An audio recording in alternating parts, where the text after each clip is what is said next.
stamp request. Wildlife specialist Mark Farman and Mike Zarodka for possible action.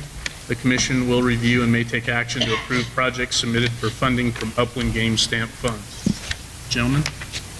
Thank you, Mark Farman, Habitat Staff Specialist. Similar to what we just did with the duck stamp program, staff is recommending the Commission approve a number of FY16 proposals for funding under the Upland Game Bird Stamp account. If you turn to page 21 of that report, you'll notice that there are 15 separate projects being proposed, 8 of which are by Sean Espinoza, so I hope he finds a cloning machine or something. He's going to be a busy guy. So Sean's going to come up in a few minutes and give you a brief overview of some of the projects he's proposing. But overall, these 15 projects total $262,000. If you turn to the next page, you'll see what that does to the projected budget balance in the account. As shown at the bottom of that table, we're projecting a balance at the end of FY16 of $394,000 approximately, and that assumes that the Commission approves the full list of proposals, which is, like I said earlier, $262,000. And as you can see, there's a pretty healthy revenue stream that's coming in each year as well. So if you have any questions, overall questions for the program or the budget, I would be glad to answer those now. Otherwise, Sean's going to say a few words about the projects he's proposing. Questions for Mark? Okay, thank you.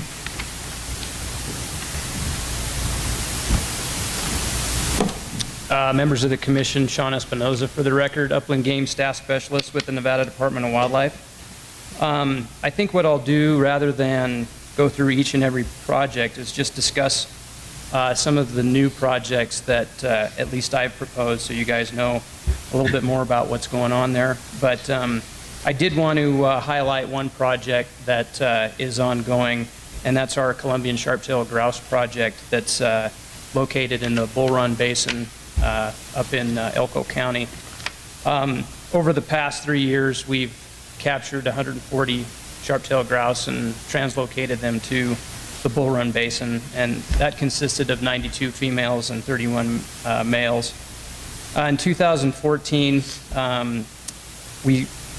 researchers found that there was 17 successful nests out of 27 that were documented that year. And in 2015, 31 nests were documented, and the most recent report I have is that 20 of those nests were successful. 4 more were about to hatch as of a few days ago, and 7 nests had failed. So overall, that's a pretty good nest success rate for the last 2 years, and we're certainly seeing some population growth post that first year, which normally what one would expect is that first year there's going to be some difficulties as birds try and associate themselves with that habitat. So we're pretty pleased with that project, and ALEC has pretty much firmly established itself at that location with 16 males on it. Some of the new projects that we have proposed, one of the important ones right now especially is further monitoring in the bi-state population. And this has very much a lot to do with the listing decision that recently came out. Part of our commitment to fulfilling the bi-state action plan is to commit to monitoring of that population and determine how some of these treatments that are ongoing down in the bi-state area are affecting sage grouse populations. So we have a $90,000 project there for monitoring up to 30 females per year over a 3-year period at the least. And some of the areas that we're looking at doing the monitoring in are the Desert Creek area, Sweetwater Flat, 9 Mile Flat, and Mount Grant, which basically makes up the majority of the bi-state population, at least on the Nevada side. And there's going to be some ongoing work in California as well. They're going to be working on a translocation of birds to Parker Meadows, which is down along 395. As part of that project, they're going to be monitoring source populations. They're going to be taking birds from the Bodie Hills and translocating them there. So we'll have monitoring ongoing on both sides of the line simultaneously. One of the other projects that's new is estimating vital rates of sage grouse in some of our more novel habitats. These are habitats that are contiguous, in pretty good shape, and in areas where we don't have a lot of anthropogenic disturbance in the form of utility scale development, utility lines, and so forth. In the past, most of our research efforts have all focused on areas where we've got something happening. There's a geothermal plant that's been constructed. There's a transmission line that's been built. There's a mine that's gone in, something like that. We haven't ever really monitored populations in areas where none of these things are happening. So it's important to understand what's going on with annual survival, nest success, and habitat characteristics in those areas. And the last one that's new is a joint effort that we're working on with USGS and the BLM. It's a conservation principles book for greater sage grouse within the Great Basin. This would be akin to the SAB volume, which was the ecology of greater sage grouse range wide, but there are some differences in terms of habitat selection and what's actually good for these birds in areas in the Great Basin as opposed to the northern portion of the range, say in Idaho or Montana. So there's no less than 10 study sites that have been ongoing in Nevada, but we don't have a lot of published data from those yet. So this is an effort to kind of compile all that information into one central location and have that published for use in land use plans, habitat objectives, development projects, what have you. So that summarizes our new projects and one of our existing projects. But if you have other questions about existing projects, I'd be happy to answer those. Questions for Sean? Sean, just a couple, and this probably goes to all you guys, but again, a really good report. I appreciate, you know, all the work that went into this. I know it's a lot of time and effort. I appreciated some of the follow-up on some of the projects that are ongoing. I know the Columbian sharptail stuff is really intriguing, but even, you know, all the sage grouse work that's going on.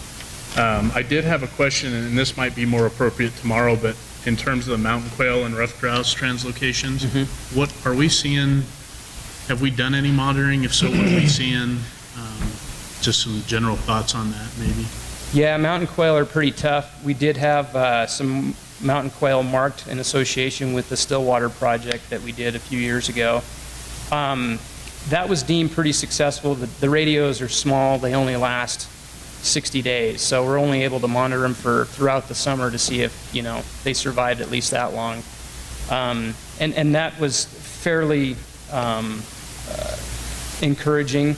The release in the Built Creeks was looking pretty encouraging. I know that we were getting harvest reports from the Built Creeks, but then the fire came through, and since then it's pretty much been, we think we've lost that population. Oregon had done some work there on the Oregon side of the Trout Creeks in terms of trying to reestablish mountain quail populations there, and they feel the same about their side too. The only other release that we've conducted so far besides via RIM is in the Bucks Mountain area, and we've got some pretty decent reports that that population has held, so we're pretty excited about that as well. They're pretty tough to try and monitor. They're pretty secretive species.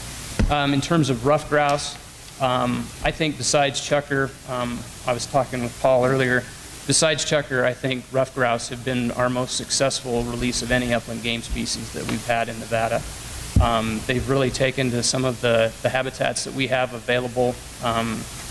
Merritt Mountain has been a kind of a shining star area. They're well established in the rubies. They're well established in the Santa Rosas. In fact, we're considering a capture in the Santa Rosas to augment a population in the Pine Forest Range as well as the Toiyabe Range. So we're really excited about ruffed grouse. Any results on the Pine Forest side yet? I mean, have you seen anything? Not yet, no. I know it's early. I'm planning on going up there next week and to see if I hear any drumming in Boyd Basin, so I'll let you know. Great. And then just another follow-up. It seems like the conservation principles handbook and book is really tying together a lot of the work that you have ongoing and going forward. And I just want to make sure that, I mean, there's a lot of talk around the FEIS and everything else, but this is pretty much independent, kind of improving and capturing efforts going forward and what works best and specific to some of our country. Right. And we would have all liked to maybe have that collaborate. information yesterday, but sometimes it's tough to get all that stuff put together in quick fashion. And then in addition to some of the state efforts through the SEC, and Tony will probably update us on that, but I think the greater sage grouse monitoring and even the project you talked about with the novel habitats, it seems like on those two, we're trying to fill some of those large data gaps that we have out across the state, and I don't know if you had anything to add to that. Yeah, those are two areas. We're looking at one area in the northern portion of the state, which would be either the Beaver Creek watershed in Elko County or the east side of the Santa Rosas as it dips down into the Owyhee Desert. Those are two areas where populations are very robust. There's not a lot of anthropogenic development out there. Habitats are pretty intact and contiguous. And then the other area in the south central portion of the state is North Monitor Valley and Butler Basin. And again, that's just to basically look at populations in areas where we don't have a lot of influences and seeing if there's any differences in survival rates and so forth. And then the last question I had is we had some things in here related to the Desitoya Mountain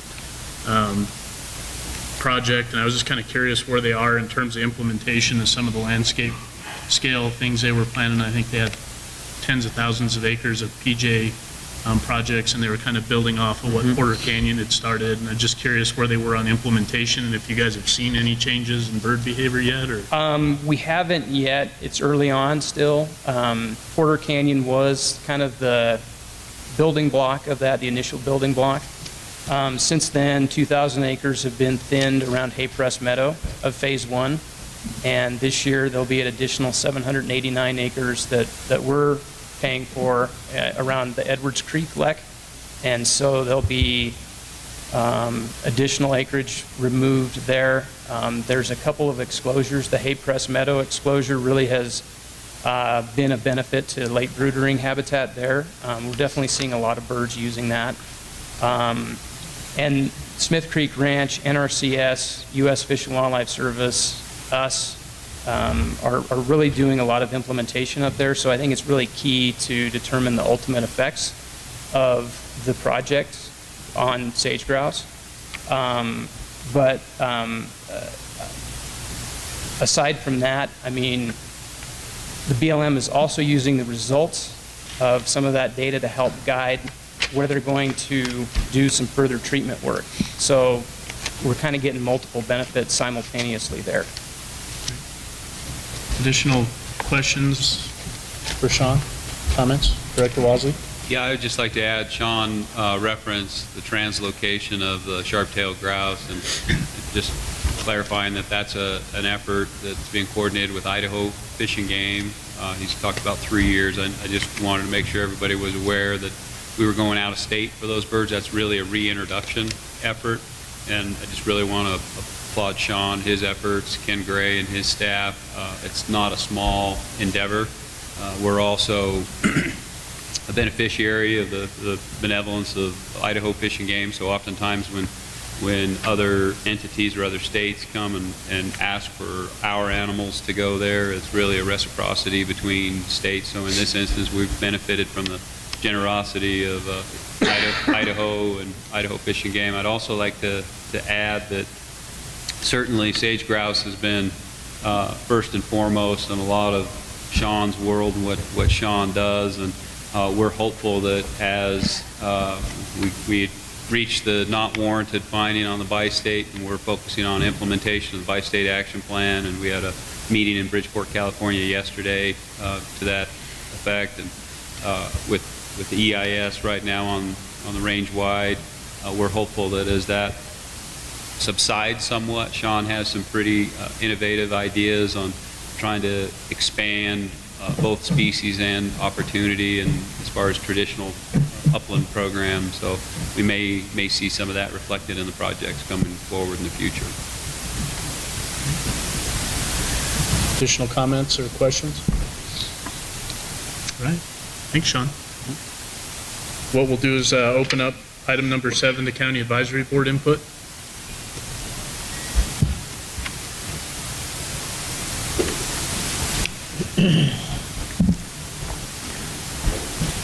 Sean Shea, Washoe County. Actually, I didn't have much to say. I just want to, I think they're overlooked, but I just want to give a shout out to Carson Valley, Chucker Club, and the NBU Midas. I mean, you look at those things, they're donating to almost every one of them, and I think they're overlooked a lot, so we just wanted to give them some credit for that.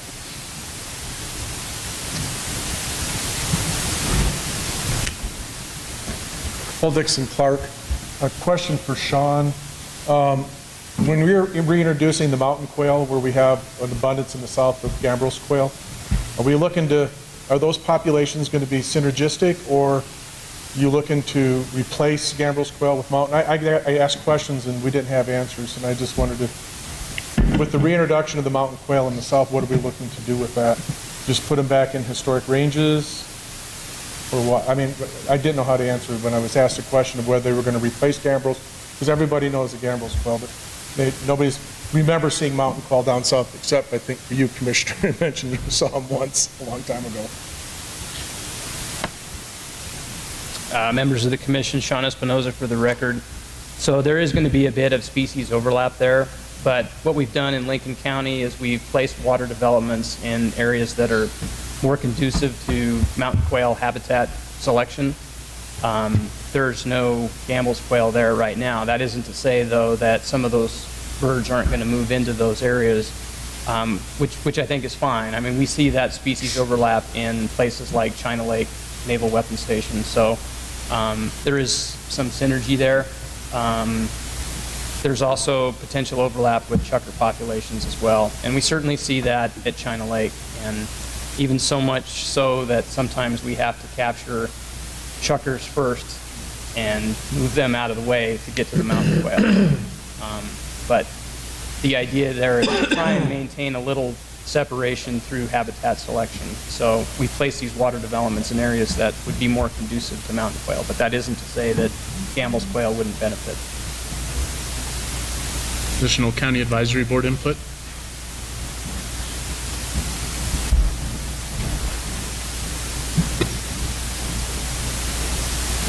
Jesse Weller, Lyon County. This question's for Sean again. The bi-state sage grouse monitoring in the Mountain Grant Desert Creek area. We were looking, question from our cab, we were looking at the project cost breakdown on page 36, and we were just curious what personnel cost and vehicle cost entailed. If those were flights to do surveys and monitoring, and if personnel was contracted out.